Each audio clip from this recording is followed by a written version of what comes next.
tabling of documents that I don't understand how the national government works, how the money from the exchequer is being disbursed to the national government. Even a nursery school kid knows that the national government raises its money through taxes, which are being paid by taxpayers. He's been mentioning about a tabling of documents, that I'm not conversant with my work as the county senator of this great city. He's just leveled very, allegation against my brother here, Peter Kenneth. Okay, Mr. You don't have the right to respond. I'm sure Mr. Kenneth will be able to respond for himself, and he has done that. We have to move to the next segment. I have the orders he was asking for, the documents. The documents against my brother here, who is my good friend. I am sorry, I have to move to the the next. The order he was requesting for, I have to move to the next segment, because I'll not be able to read it now and validate what it is. But please, let's move to the next segment. It's being authenticated by the High Court of Kenya. And this next segment is about fitness to be governor. And I will start with you. I will start with you, Mr. Sonko. Can I give you to read? Side shows. Stay there. Can I give you to read? Mr. Sonko, please. Something is wrong with your head.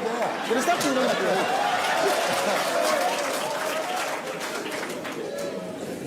Something is wrong with you upstairs, my friend. Now look at Okay, Mr. Sonko, the next segment that we are going to is fitness to be governor. And the first question goes to you. As a governor, you will need to be completely familiar with this job that you're going to take, but also the legal environment in which you're going to operate. So as a governor, what are those laws that you hope will be guiding you in your role as the chief executive officer of this city? I went to school. I recently graduated in Kemo. I did Bachelor of Business Administration, where I scored a second-class degree. I did strategy management. I did management of accounting. So I've got... That's not the question. Mr. Miguna, please. I ask the questions. Okay, Mr. Sonko, proceed. I will apply the knowledge and skills I got when I was a student at Kemu. Maybe my parents were not rich enough as their parents.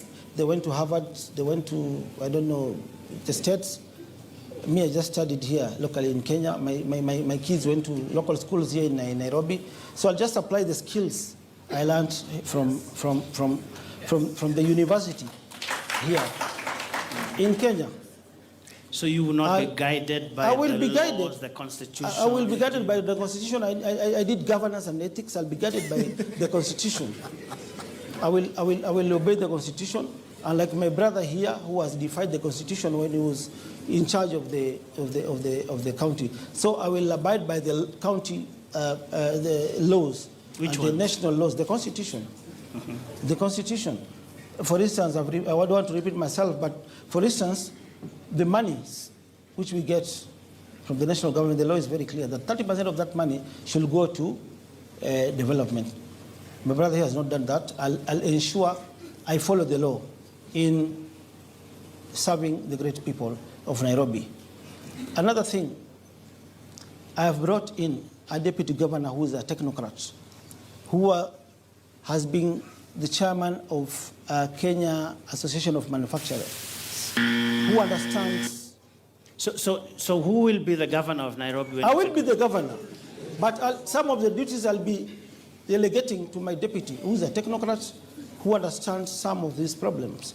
I will be in charge of the political administration side of running the county affairs. Thank you. Mr. Miguna, we'll come to you. The job of governor requires a considerable degree of managerial experience. In your career, you have practiced law, you have unsuccessfully run for political office, you've served briefly in the Prime Minister's office. In all this, where would you say you have drawn the experience that you hope to bring to this job? First of all, it is untrue that I've unsuccessfully run for political office. But I'll answer your question directly. Well, you sought nomination. It is a fact. Yeah, but that's not running. Running is what we are doing now. No, you ran for the party ticket, yes, and you did not succeed. But seeking nomination is not running. All right, fair enough. I want to be clear. Proceed. Yeah, so number one, the three gentlemen have no managerial skills either. All they know is how to steal. But let me answer you. The best managerial skill is the ability to start a company and manage it. And I have run my law firm from the scratch for 23 years. I started my law firm in Canada, and it is not a joke. It is not like here, where you use technical know-who or your relatives in power to get clients or to be able to run it. And I've run it consistently for 23 years, successfully. That's how I earn my living. Anybody who tells you that somebody who runs a law firm is not running a company does not know what they're talking about. A law firm is a business. So it's a company. There are employees, there are, there are overheads, you have to generate revenue, you have to stay afloat. So that I know. I know the bottom line of running a company. But the most important thing is this, which you are losing in your question. When Jomo Kenyatta came back from Britain, he had not run a company, and he became president.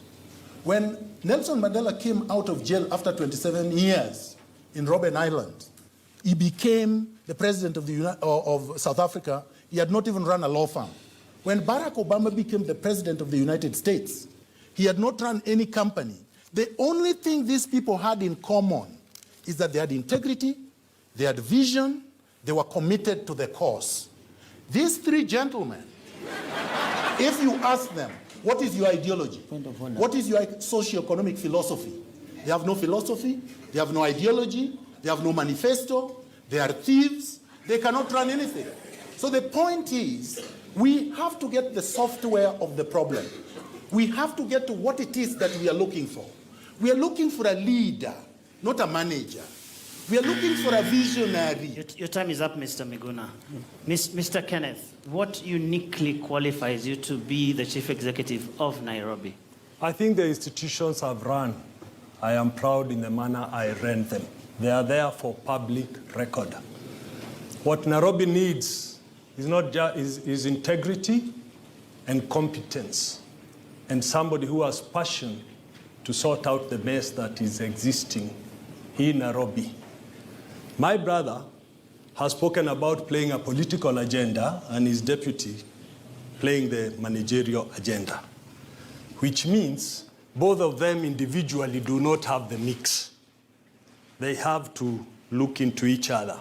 That one is not capable of being the governor, and the other one is capable of being a deputy governor because he needs a political muscle at the top. So we really do not know. The Constitution is very clear that the chief executive is a governor. Therefore, you need a governor who can mix both. I've led a successful constituency for 10 years, was re-elected with an overwhelming majority in 2007, probably the largest in Kenya, majority, because of what I did. I left Kenya Re 15 years ago. It has done very well in the Nairobi Stock Exchange. It has doubled what the initial placing figure was. I've never heard of a problem in the last 15 years. That tells you I set a good foundation. Running City Hall, you need to be a team player, build your technical capacity within City Hall, have your vision, try and implement everything that you have in your vision. Yes, we do have a manifesto. The fact that we have not launched, we have our ideas and plans, and we are going to say them sooner than later. And that is what we want to see, that they are implemented, because you have to have a leader from the top. If you want to drive a vision, the vision driver must be the governor, must be the person with the vision, and must be the person who is driving it down. Thank you. Mr. Kidero, you have been in office for the last 5 years, and most of your colleagues actually have mentioned the fact that there have been many audit queries that have been raised about the city, county government, whether it is outstanding impress, failure to account for parking revenues, missing tanks even. And one of the things that have come out is that in many instances, the Auditor General is not able to give a proper view of whether the accounts are true or not. And the question of how much money is spent on development versus recurrent expenditure. How would you look Nairobians in the eye and tell them that 5 years later they're better off than they were the last time, and therefore they need to entrust you again with their resources? Joe, you know the process of audit. The questions are asked, but unfortunately, the Auditor General is short of staff. And because he represents a fairly tight constitutional timelines, he writes his reports before he gets the management responses. All the 2013, 2014, 2015, and 2015, 2016, all the answers have been given, and they've gone through our assembly, and 2 years have gone through the Senate. My friend Peter Kenneth talks about passion.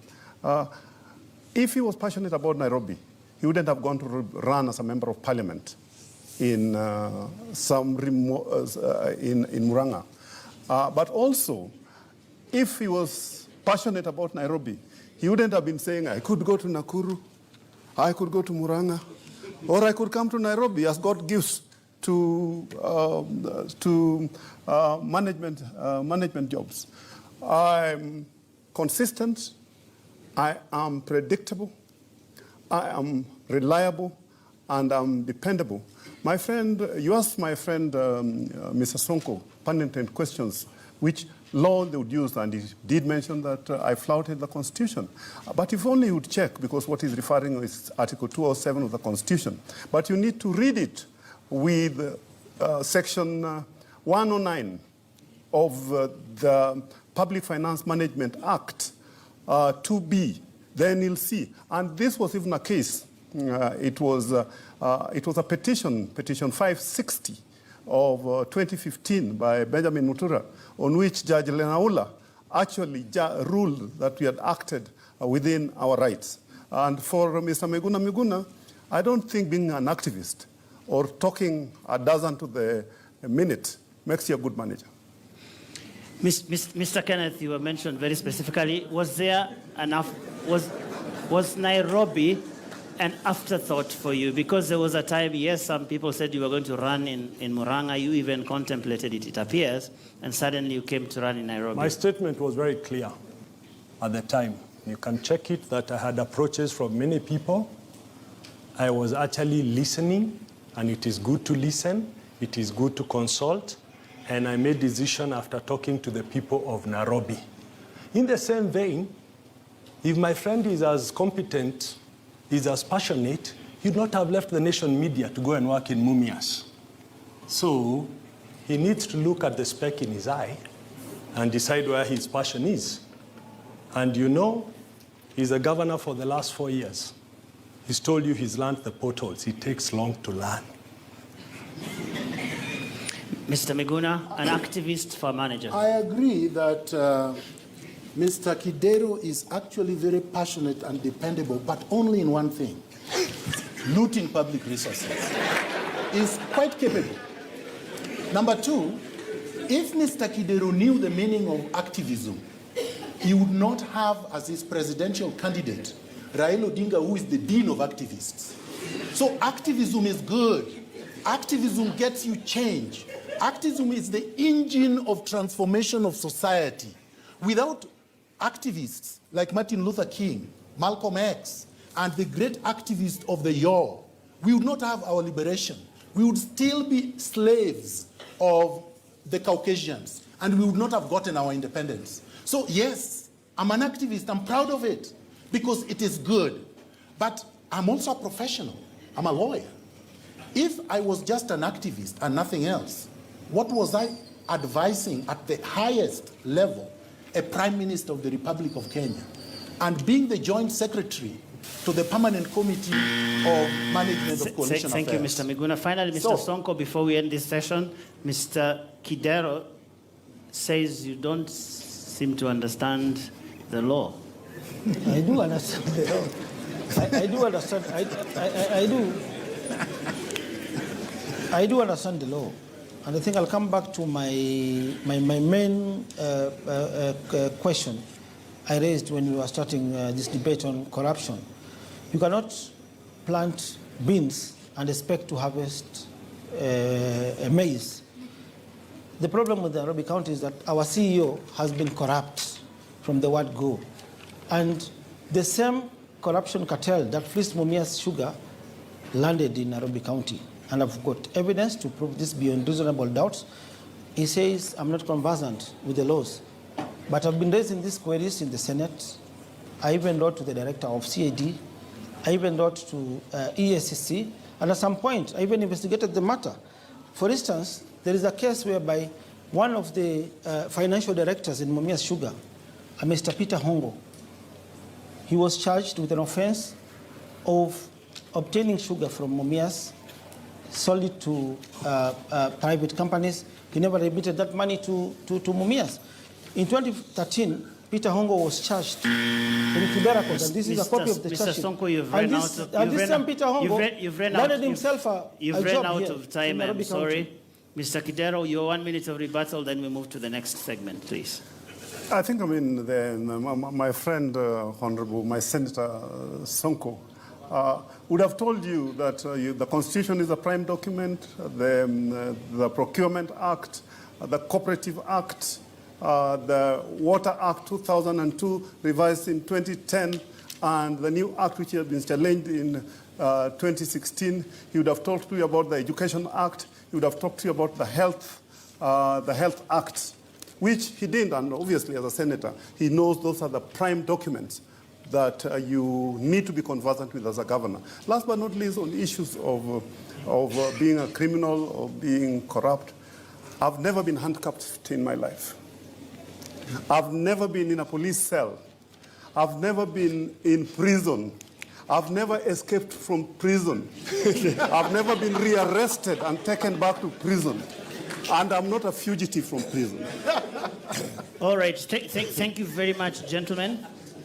We've come to the first, or shall I say, the first three parts of our debate, and now we'll go to the final part, which is going to incorporate part of our audience, and the questions will draw from health and business environment. So my colleague Mashirima Kapombe will run that segment. Na moja kwa moja tunaanza na swali kuhusiana na afya, ambapo Daktari Victor Ng'ani ambaye ndio alikuwa mwenyekiti wa chama cha madaktari humu nchini KMPDU wakati ambapo chama hicho kilikuwa kimeasisiwa, atauliza swali kuhusiana na afya. Daktari. Thank you. Good evening. In Kenya today, we are on day 29 of the nurses' strike with no end in sight.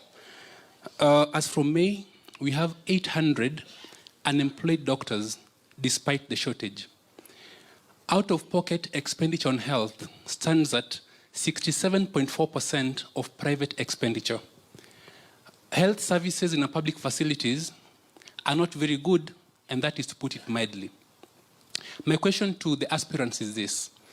If you are to be elected governor of Nairobi, what is your plan for healthcare with respect to the following key building blocks of healthcare? Number one, leadership and governance. Number two, human resources for health. And number three, service delivery. Gentlemen, you answer in the order in which you came in. Yes. Thank you very much, Doctor.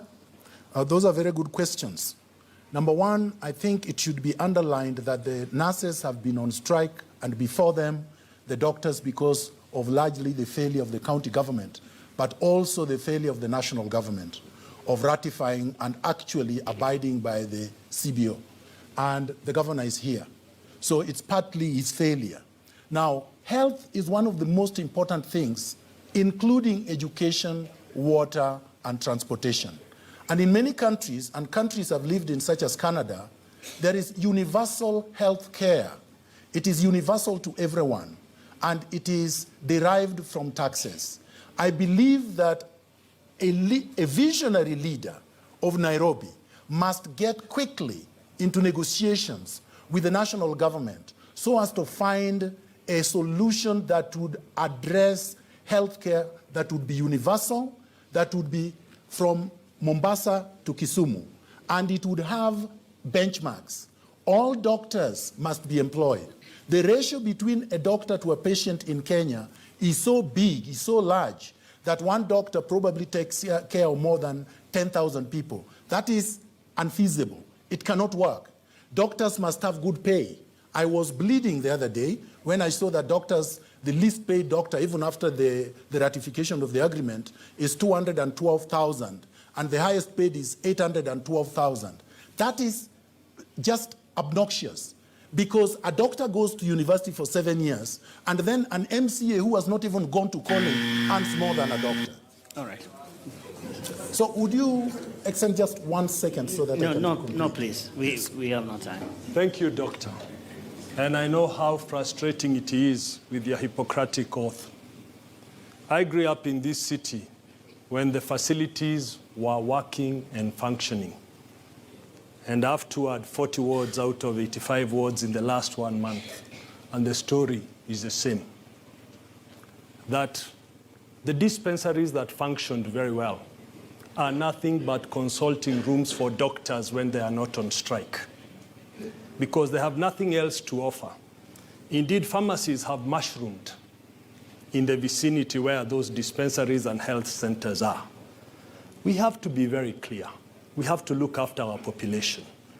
We have to find profit centers in the expenses that the county government is involved in, so that we can allocate more to the health sector, so that people can go for primary care in their estates. First, they don't have to travel if they are taken care of.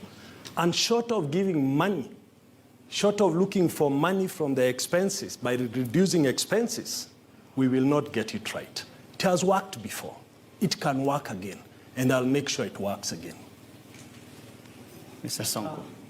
Kwanza kabisa swali ambalo Mashirima Kapombe ameliuliza kwa lugha ya Kiswahili kwa daktari hapa. Kwanza amegusia mgomo wa Manasseh ambaye si wa kwanza. Tumekuwa hapo awali na migomo ya madaktari. Lakini kitu ningependa kuchangia hapa, sisi viongozi hatuko serious na hii mambo ya migomo ya madaktari na Manasseh, kwa sababu sisi tuko na mabima. Kama mimi niko na bima ya milioni 10. Huyu ndugu yangu ako na bima kama milioni 20. Hajali maslahi ya Wakenya wengine, ile shida ambayo wanaendea wakati huu mgumu ambao Manasseh wako kwa hospitali. Watu wakubwa wale wanakuwa affected ni 70% ya population ya Nairobi. Wale wako kwa vitongoji duni, wale wako kwa vijiji ambao wanatuangalia saa hizi, wale ndio watu wanapata shida. Kwa mfano, ndugu yangu, sasa tuko na hospitali za sub county hapa Nairobi. Nyingi ya hizi hospitali hazina madawa. Na nitarejelea tu sababu pesa tunaipata kwa njia ya kodi ile tunalipisha wakazi wa Nairobi, na ile pesa ambayo tunaitoa kwa serikali kuu. Hii pesa si ati iletwe, inaletwa. Lakini shida kubwa ni ufisadi. Sasa kama Pumwani Hospital, hata mama wakizaa na serikali kuu iliondoa malipo ya kuzaa, hospitali ni bure. Wamama wengi wanapozaa hapa Nairobi County upoteza watoto zaidi hapa Nairobi County kushinda hospitali zile za vijiji huko West Pokot, huko Turkana, kwa sababu ya uzembe na ufisadi hapa Nairobi County. Ukienda hospitali zetu za Nairobi County hazina dawa. Ukienda hospitali zetu za Nairobi County hakuna vifaa sababu ya ufisadi ya ndugu yangu hapa Kidero. Yeah, thank you very much. I am in touch, and I feel for doctors, because the reasons that the doctors have given for going on strike is because they want better conditions to work in, but also to be able to offer better and more professional services to their patients, something which I wholly support. Resources are supposed to follow function, and when the health services was devolved, 80% have gone to the counties. But you find that the financial resources that go to the counties is 50%, which is not in line or consistent with the functions that have gone. So I think, for us in counties to be able to give better services, we need that extra 30%, which is being retained by the national government to come to us.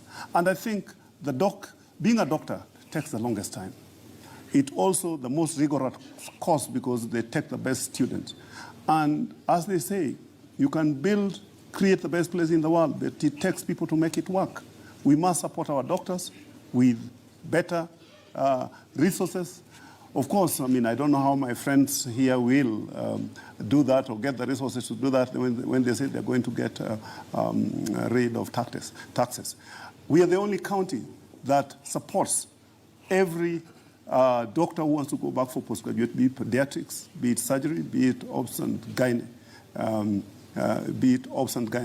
And for the nurses, I think in Nairobi we have to cut. All right, Dr. Kidero, let's take the next question, please. Sasa swali la pili litatoka kwa Daktari Duncan Irungu ambaye ni mhadhiri mkuu wa chuo cha biashara na uchumi katika chuo kikuu cha Daystar. Swali hilo ni kuhusiana na ajira au ukosefu wa ajira haswa kwa vijana. Daktari. Thank you.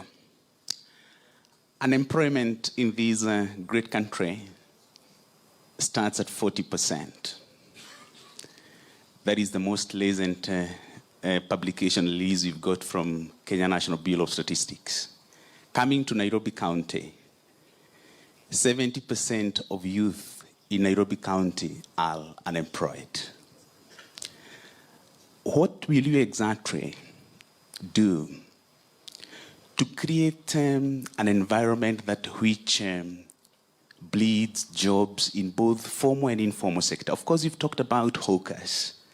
But when you look at the informal sector, though 85% of employment comes from there, it generates less than 15% to our GDP. How do you create significant jobs? Okay, please get through to your question. Thank you. All right, Mr. Miguna. Yes, actually I will correct your figures. The figures are these. 700,000 Kenyans are employed by the government, both the national and the county governments. 1.4 are in the private sector and 2.3 are in the informal sector. So 69% of Kenyans are unemployed, including in Nairobi. So it's a very serious problem. And when it comes to youth, it's about 75%. I've looked at the figures. Now, this is a very bad problem. And this is why I've come up with an infrastructural based manifesto that will build roads, build light rail. People say it cannot be built here. The Ethiopians have built it in Addis Ababa. The Tanzanians have built it in the last 2 years. It is in every major city. This will create hundreds of thousands of jobs, will enhance skill base of the youth. I would like to build a subway system. The latest one was built in Madrid. I think I am suspicious of that. All right, Mr. Miguna.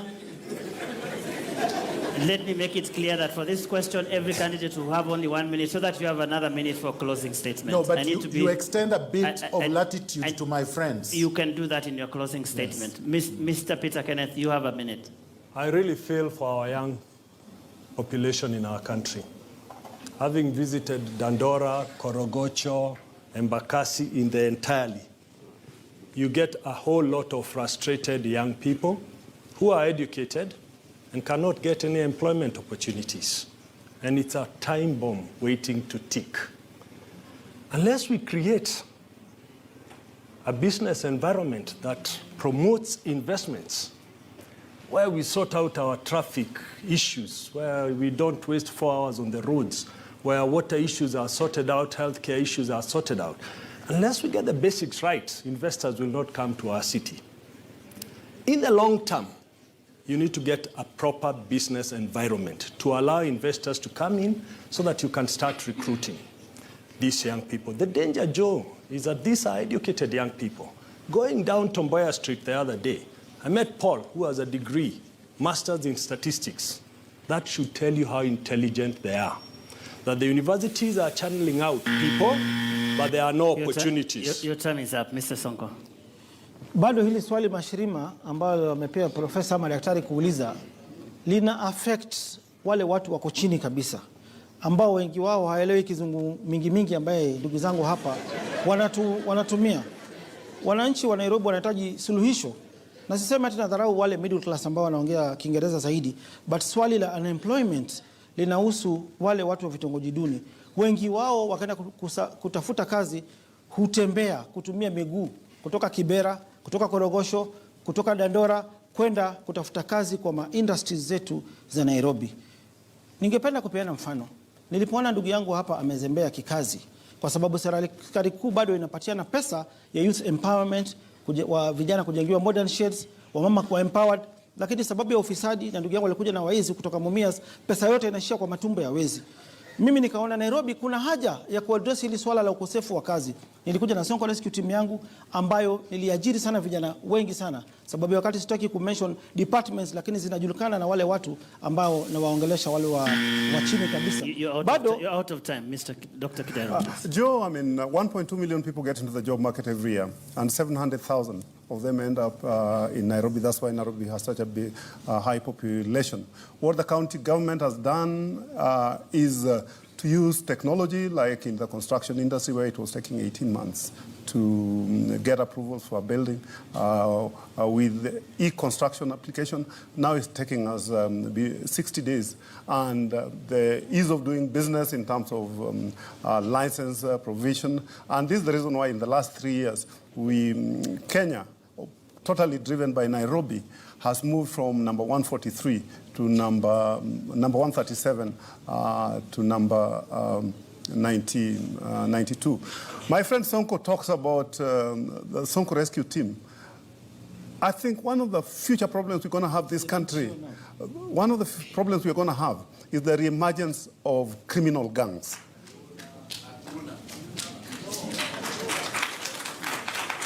Is the reemergence of criminal gangs.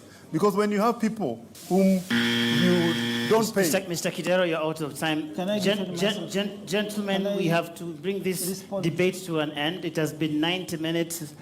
And for the next couple of minutes, I'm being told that I could take one more question.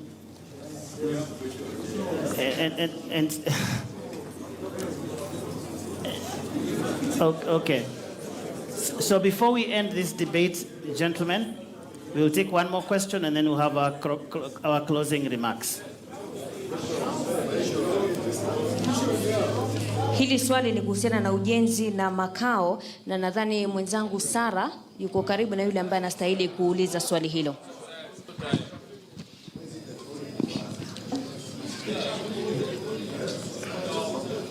Well, my name is Joseph Likulu. I represent City County Estates Committees.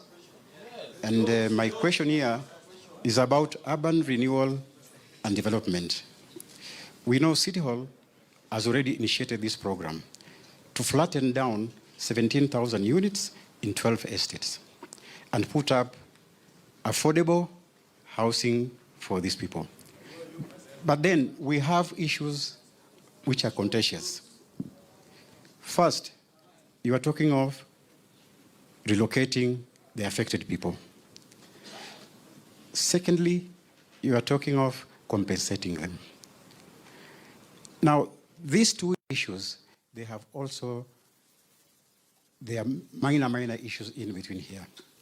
Now, take, for example, when you relocate, where are these people going when we already have an acute shortage of houses in Nairobi? Now, the second issue that is so okay, only one question, please. Is about... Only one question, please. Thank you very much, Dr. Miguna. Mr. Miguna, sorry. Yes. Can I address the question?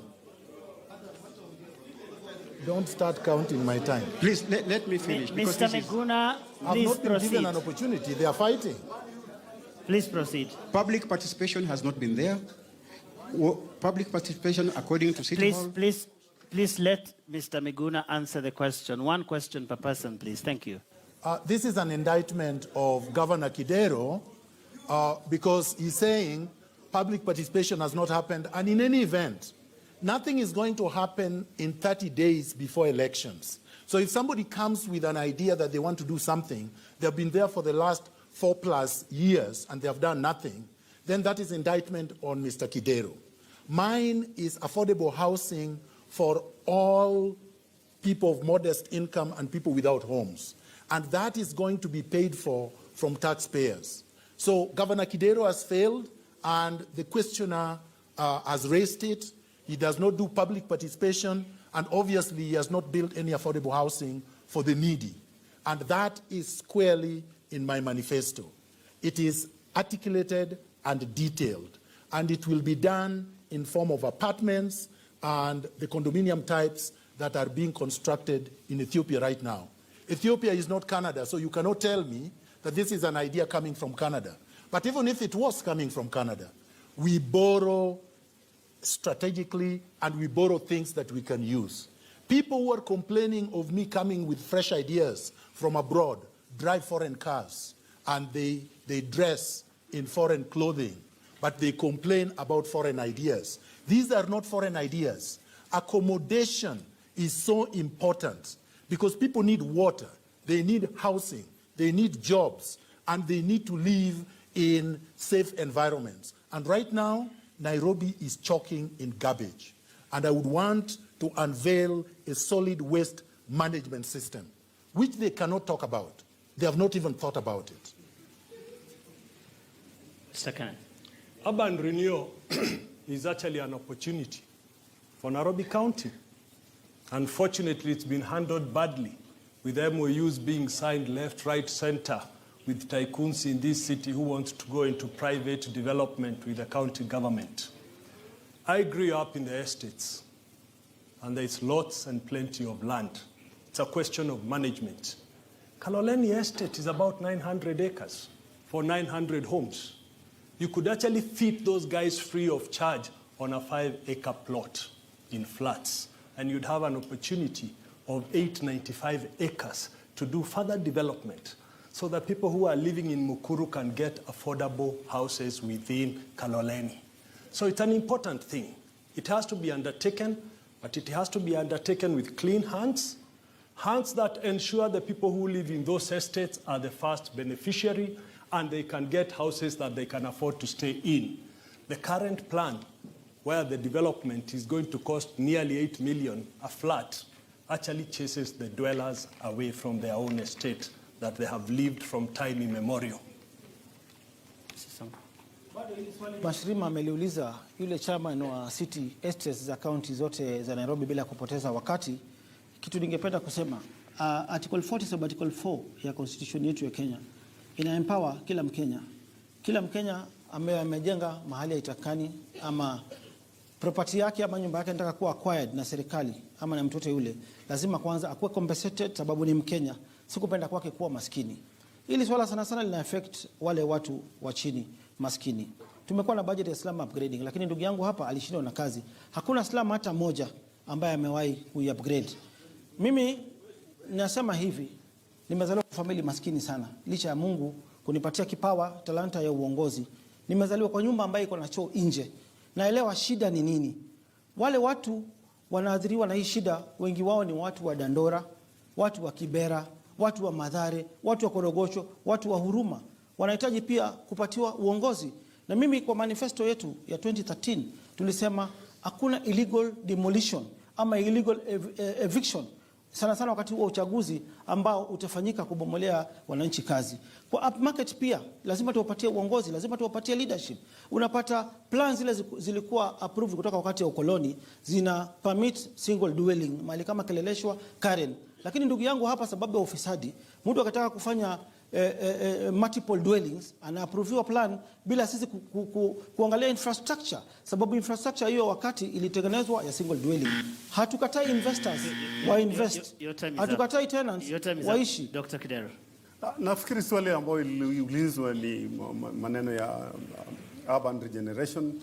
Tumeanza mpango hapo Ngara, New Ngara, Old Ngara, Fort Jesus, Pangani ambayo tumeweka mpango na wale ambayo wanaishi hapo wakati hivi tutajenga nyumba alafu watahamishwa, what we call decanting.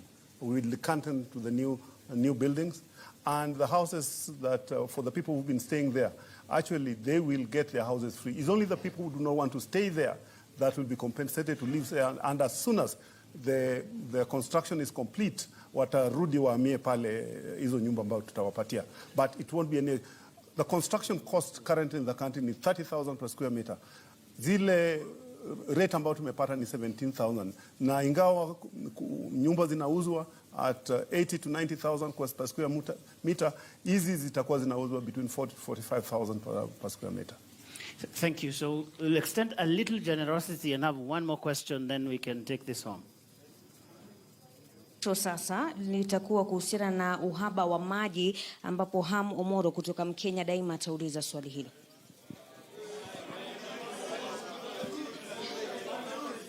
Thank you very much for giving the youth an opportunity to ask a question.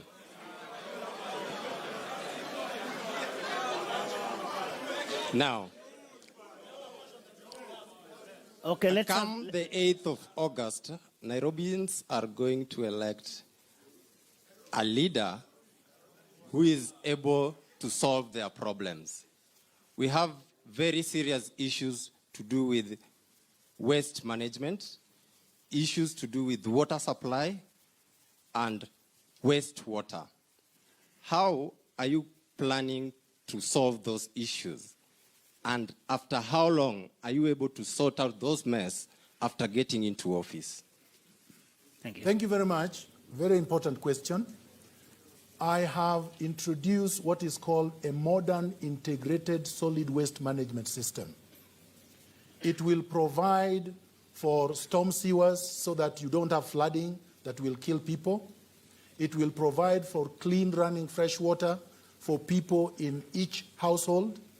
It will provide for sewer systems, because the last time Nairobi had a sewer system was when Tom Mboya was assassinated. Mr. Kidero has not done anything about sewers. We must have enough sewers. We will introduce the principle of reduce, reuse, and recycle. And we will build recycling plants in every estate so that there is no waste. We will use this waste to produce energy so that we become energy efficient. So you can see that when it is modern, it is integrated, and it is solid waste management system, like it happens in Sweden or Norway. They don't have waste. In fact, they're looking for waste. We will then create employment as a result.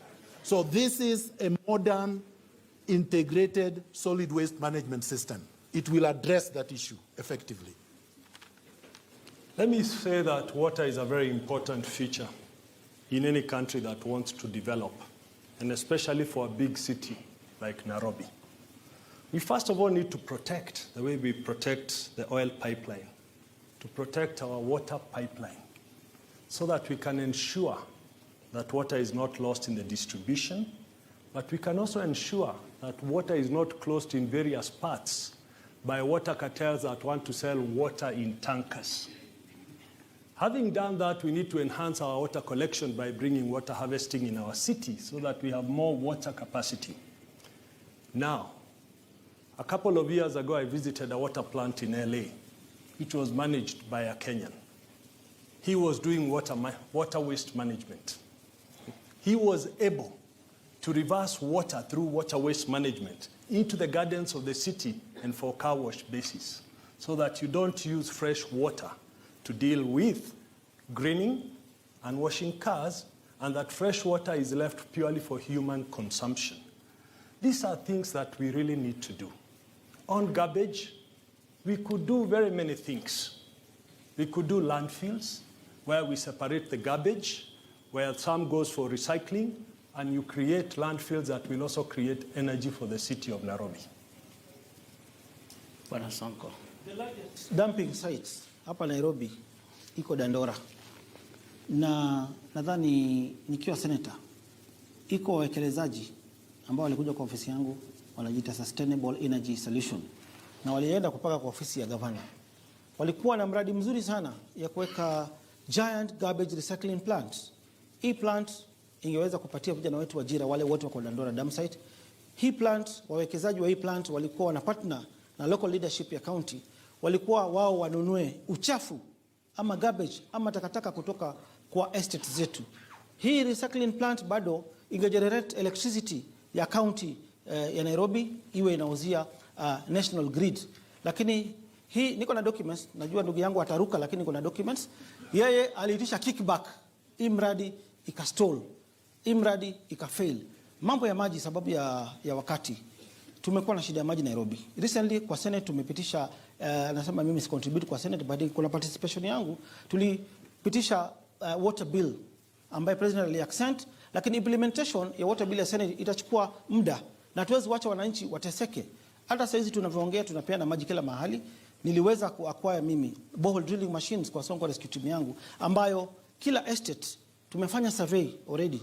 Kila estate Nairobi County kuchimba maji ni mita 180 kwenda chini, na kuchimba maji inachukua tu siku moja. Lakini sababu ya uzembe, ndugu yangu hapa anawacha wananchi wa Nairobi wanateseka, tukingoja long term solution ya maji ipatikane. National government. Dr. Kidero. Joe, there hasn't been a significant investment in the water sector in the last 50 years. Our current production is at 600 and... Could you protect me, sir, from my friend on the right, so that I can make my point? Our current production is 670,000 cubic meters. In the last 3 years, we've increased it by 100,000 cubic meters per day. Unfortunately, because of this drought, we are only able to extract 30% of the 700,000 cubic meters.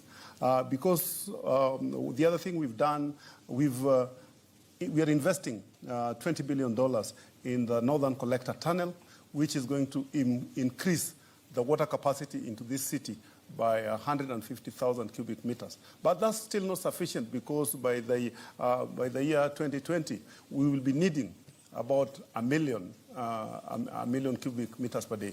But the good news is we have started. On the issue of garbage, my friend Sonko is talking about history, the people who did not do. We've already signed a contract of $27 billion. That will be collection, segregation, and regeneration, and generation of electricity, which will give us 40 kilowatts per hour. Thank you very much. The final question will come from a gentleman. Wamesema ni vijana watauliza swali. So one question. The gentleman has the mic already. Yes.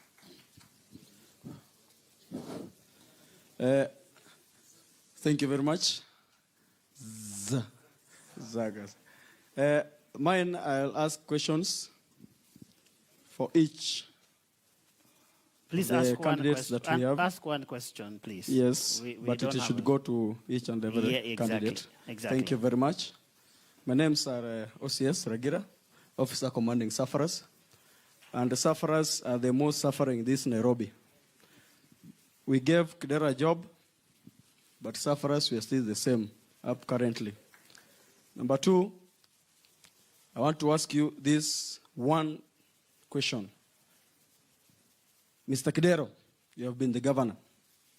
What have you done for the youth of this county of Nairobi that you have been the governor for the last 5 years? Because one thing I believe, we are the youth of this county, and we have received nothing from your governance. Okay. Secondly, allow me just give me time. It's one question, please. Please, yeah. It is one question. Let Dr. Kidero answer, and then they will answer what they will do for the youth. That's how I'll help you, Dr. Kidero. I think, I mean, youth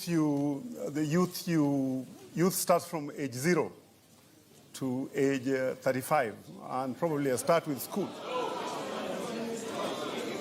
Okay, no heckling, please. All right. There are 500,000 school children in Nairobi, which means the capacity per class is about 100. So in a class of about 100, you cannot learn. You need to reduce it, so it's about 50. Even though education is a non-devolved function, we took the initiative to start building classrooms. There are 6,000 classrooms. We need 10,000. So far, we've done about 600. We've rebuilt. Oh, please. Just proceed. Just proceed. Yeah. We've all the social halls which had been disused. We are building Kang'ethe. We've done Kariobangi. We've done Outer. So in Nairobi. The third thing is we've started initiatives recently. The dance group that went to the years, we are the ones who sponsored them, and we started the Governor's Cup, which involves about 17,000 youths. Mr. Sonko, young people asking, what would you do if you became governor? governor? It's about this same question. Attach the majority youth, wale wako chini mashinani, and poverty, idleness, joblessness, ndio inafanya crime rate ikuwe juu sana hapa Nairobi County. Na remember kuna wakati mimi kama senator wa Nairobi nilichukua hiyo initiative mimi mwenyewe nikipatana na polisi, nikakuja na youth disarmament projects. Kuna silaha mingi ambazo zinadhuru hata wale Wakenya wako hapa ndani. Kwa carjackings, kwa nini? Sababu ya vijana wale wana kazi kuiba. So tulipatana na polisi, tukapeana amnesty, tukanyang'anyana hizi bunduki zote, tukazichukua kwa mikono ya wawizi. Na shida ile ambayo tuko nayo bado kwa county government, na delegation challenge yangu, huyu ako na pesa ya kusomesha hata comrades wale wako hapa Daystar leo. Ako na pesa ya kusaidia university students wote wale wanatoka Nairobi County. Lakini narejelea to my question, nepotism, ufisadi bado uko rampant Nairobi County. Inahinda development kwa Nairobi County. So tunahitaji kuwa na njia mwafaka za kuhakikisha tuna address hii issue. Juzi the main strategy huyu ndugu yangu nampenda Kidero wako nayo, siku hizi vile anafanya, wako na gangi yao ya wezi. Nikifanya road show wanalipa wale wezi, wanaambia endeni muibie kina mama, endeni, watu wanavaa, ananunua huyu print zangu za Sonko Rescue Team. Tumeshika watu, Kome PPO ananisikia, is my witness. Anapea watu jezi za Sonko Rescue Team wanavaa, mtu anaenda na kisu ananyang'anya mama simu, kuniharibia mimi, lakini tumeshaijua. Na mimi naambia polisi, mtu yoyote anaibia mwingine wafanye kazi yao. Your time is up. Your time is up. Mr. Kenneth. The question by OCS is an important question because, again, it affects the youth. And there was an issue of unemployment that was raised there. Naweza pia kuzungumza Kiswahili bwana. Swali ambalo bwana OCS ameuliza ni swali muhimu sana. Na liliwahi kuulizwa pale juu ya ajira. Iliyo muhimu ni kwamba serikali ya county lazima ijitolee kuwasaidia vijana katika miradi mashinani. Kama ni vijana ambao wako kule wanataka kufanya car wash, wajengewe sheds. Kama ni vijana ambao wanataka kuendelea na masomo, wasomeshwe na county government ili wajijenge. Ni muhimu sana. It must be deliberate. If we have to solve these problems, the county government has to be deliberate in what it's doing. Deliberate in creating employment for young people. That is a must. Mr. Miguna. I have just had abstractions, nothing concrete. So let me give you concrete answers. In page 2 of my manifesto, I've said 20,000 scholarships for bright, needy students. Concrete. The second concrete thing, the youth need economic and financial independence and empowerment. They don't need these things about sheds, whatnot. They also want to be like you, Mr. Geo. They want to be like me. So we must create good quality jobs, but they must be trained in skill incubators, ICT centers. Then I will unveil a place for them to get free Wi-Fi and ICT access in libraries and schools. This is what they need. Then I will create a ministry of youth headed by my running mate who is also youth. And so that the youth problems will be dealt with at the executive level. This is what they need. They need empowerment, not handouts. All right. Ladies and gentlemen, we have come to the end of our debate tonight. But before we do that, we'll give each candidate 90 seconds to make their final pitch to the people of Nairobi. And in the order that we balloted and the order agreed by the candidates, we will start with Mr. Miguna. Miguna, your 90-second final pitch to Nairobians. On May 7th, 2017, on Citizen TV, hosted by Hussein Mohammed, Mr. Sonko said that he's a big thief like the two other gentlemen here. So, in fact, he confessed that he's a thief. Mr. Sonko has a criminal record. Mr. Kidero's record is writ large. Mr. Kenneth's record I've already illustrated. Nairobi needs a visionary, a leader of integrity. The NASA manifesto unveiled last week said Kidero is the worst performing governor. Their own manifesto, NASA. Now, even Jubilee knows Mr. Kidero is a drug dealer. Mr. Sonko is a drug dealer who was named by the CIA in 2009. It went to parliament and he has been identified. We are not going to turn Nairobi into a narco state. nor are we going to allow Nairobi to mediocre leaders who have no vision. I'm the only leader here with a manifesto. That is very important. These people are running around telling you about stories and music and dreams. I have concrete programs that I will use to uplift the city, starting with myself. Integrity, competence, vision, manifesto, programs, concrete, not abstractions. Mr. Kenneth, please. Thank you, Joe, for this session. We've listened to a lot of things, some that are non-factual, and we don't need to dwell too much on them. But what has surprised me tonight is my two friends on the left, because one is a county governor, has not been able to tell us what he has done, and the other one was in charge of oversight, and he has not told us what he did in oversight. And these two are critical. Nairobi needs somebody who can be top down and drive the vision with full of integrity, with competence there. At the end of the day tonight, the question that I must pose is that we need to reassess each track record as we move forward to the election. And the final question that I will ask, because the choice to me tonight appears to be between the pathetic, the ugly, and the bad. And we need to look for some good in tonight. Is if you are a parent and you have to rush somewhere and you have a 4-year-old child, which amongst these candidates here would you entrust with your child? Because Nairobi is a sick child. Thank you. Mr. Sonko, your final page.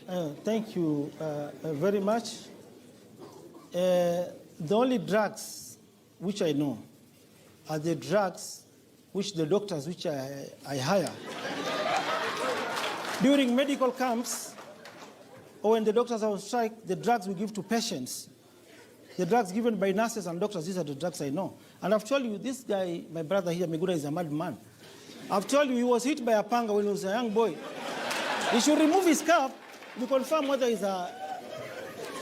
talking his senses. Nairobi controls the 60% of the GDP of this country. Nairobians are the highest taxpayers in East and Central Africa. They deserve to have a clean city, a city that has no traffic congestion, a city that has no shida ya maji. And we need to have an organized transport system so that we decongest our city. The roads within our city estates are in a pathetic condition. Some of them are impassable. Nimekuwa na vision ya wananchi wa Nairobi, the question on traffic congestion. I think most of the guys who are here are learned. If you Google in your tablets, Hansard of 23rd November 2011, when I was in the National Assembly, I brought a very important question on traffic congestion, on the traffic snarl-ups in Nairobi County. I remember during that debate, I got a very big budget amounting to 8 billion Kenya shillings for expanding, modernizing our... Dr. Kidero, please. Joe, in the last 4 years, Nairobi has received some international accolades. Number one, in March, from the World Bank Index, we were voted number 10 in the city's Momentum Index. In December, we voted number 3 as the most desirable city to visit in the world. Last year in September, as I mentioned a little bit earlier on, we've moved from number 136, 137 to number 94 in terms of ease of doing business in Nairobi. And this is attracting investors and bringing in people who are going to make a difference to our economy. I know the ropes. I know where the potholes are. And I know that Nairobians love Nairobi the way they love their children. And between the 4 of us, if you're the child and you have to go away, who do you leave your child with? All right. I'm asking Nairobians that I know the city, I love the city as much as they do. I'm asking for another 5 years to finalize the foundation to build on the foundation that I've laid. Thank you very much. Ladies and gentlemen, with that, we have come to the end of our debate tonight. Thank you very much, Mr. Miguna, Mr. Peter Kenneth, Mike Sonko, Dr. Kidero. Thank you very much, gentlemen. And the gentlemen have agreed as one final act to sign a peace pledge with 35 days to the election. The four gentlemen have agreed to sign a peace pledge. And Dr. Kidero, because you are closest to the table, you will be the first one to sign. And we will just continue along the line. But thank you very much. Would you like to give them a round of applause, the four gentlemen?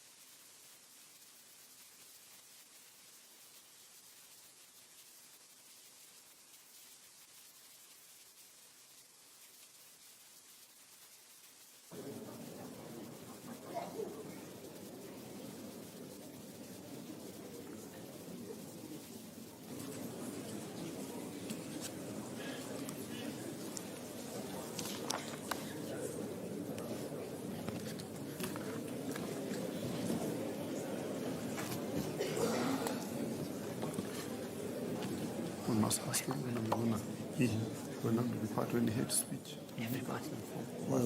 You must endeavor to say the truth. Joe, Ask him.